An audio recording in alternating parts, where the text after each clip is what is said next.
chers amis d'Au Pied du Maître, bienvenue dans votre espace présenté par les diaconesses Véronique et Justine.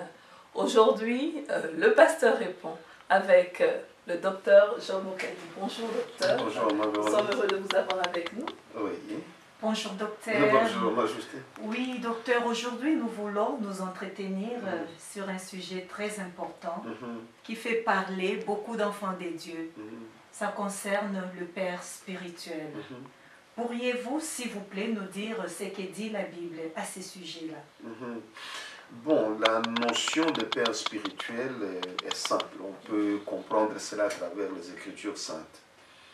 Parce que je sais que beaucoup de personnes s'interrogent à ce sujet, notamment à travers ce que Jésus-Christ dit lui-même, que n'appelez personne Père sur la terre. Jésus-Christ dit cela et il ajoute n'appelez personne directeur et n'appelez personne maître. Mais vous comprendrez que ce n'est pas d'une manière absolue que le Seigneur le dit. Pourquoi? Parce que dans ses dires, le Seigneur nous parle par exemple d'honorer notre Père. C'est déjà sur le plan biologique une exception. Que lorsque Jésus dit Père, n'appelez personne Père, ce n'est pas d'une manière absolue. Parce que Jésus reconnaît que nous avons des pères biologiques. Maintenant, si nous allons sur le plan spirituel, nous trouvons clairement que les disciples qui avaient assisté à cet enseignement et qui l'avaient bien compris, sont en train de nous faire voir un certain nombre d'éléments que nous pouvons apprécier. Nous prenons l'exemple des gens qui parlent de mes enfants ou mes petits-enfants, par exemple. Il n'hésite pas à les dire, lui, Jean, qui avait assisté à cet enseignement. Nous avons un homme qui a reçu beaucoup de révélations, comme Paul. Lorsqu'il parle de Timothée, il parle clairement de son enfant. Et il appelle son enfant, et c'est une évidence que quand tu es l'enfant de quelqu'un, il est ton père. Donc nous sommes là dans le domaine spirituel où nous trouvons qu'on peut engendrer des enfants.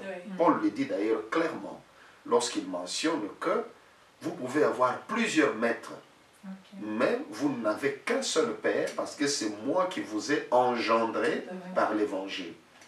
Par là, il voulait faire voir clairement comment il a amené ces gens au Seigneur et s'est occupé d'eux. Je ne voudrais pas dire par là que pour que quelqu'un soit ton père spirituel, il faut absolument qu'il t'aille prêcher l'évangile. Un évangéliste peut arriver dans une ville, rassembler 200 000 personnes, il y a 50 000 qui reçoivent Christ. Il ne devient pas leur père spirituel. Vous voyez? Donc là, il faudra voir des choses. Prenons un autre exemple clair, dans le cas de Timothée.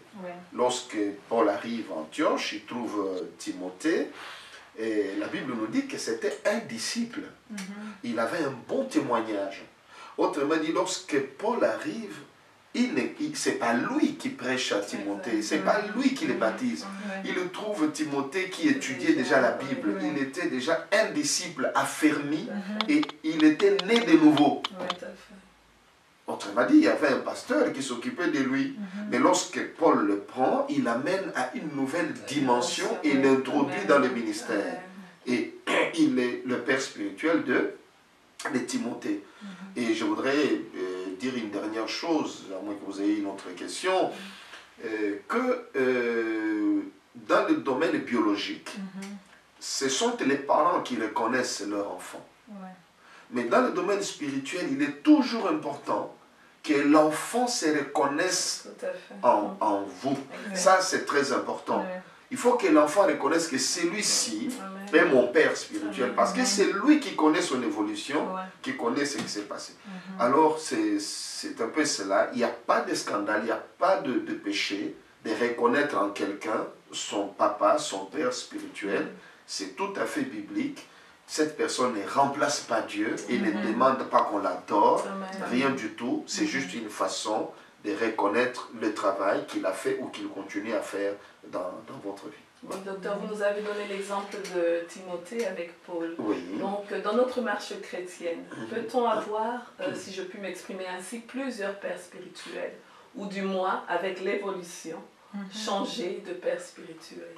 On ne peut pas avoir plusieurs pères spirituels. Mais on peut se tromper sur un père spirituel. Quelqu'un peut se dire que celui-ci est mon père. Bon, juste au début de sa foi. Mais après, par exemple, il a fait 6 mois avec la personne, et puis après il se retrouve au pied de quelqu'un d'autre qui l'amène à une nouvelle dimension pendant 10 ans. Ça change tout. Vous voyez? Donc il avait cru qu'il avait un père. Ce n'était pas ça. C'est le cas de Timothée et de Paul. Il avait quelqu'un qui s'occupait de lui, mais nous trouvons que c'est Paul qui est son père spirituel. Donc on a un seul père, plusieurs maîtres, ou, entre guillemets, disons que plusieurs enseignants, plusieurs personnes peuvent vous apporter la connaissance de l'évangile, peuvent vous apporter des révélations, etc. Ils ne deviennent pas votre père spirituel parce qu'ils vous ont enseigné, ou ils ont prié pour vous, vous étiez guéri, ou parce qu'ils vous ont aidé, etc. Ce n'est pas comme ça qu'on devient un père spirituel. Mais on a un seul père, les autres, ce sont des serviteurs de Dieu que vous devez respecter, mais ce n'est pas tout le monde. Donc, la caractéristique du père spirituel, c'est de vous faire rentrer dans votre destinée, spirituellement parlant.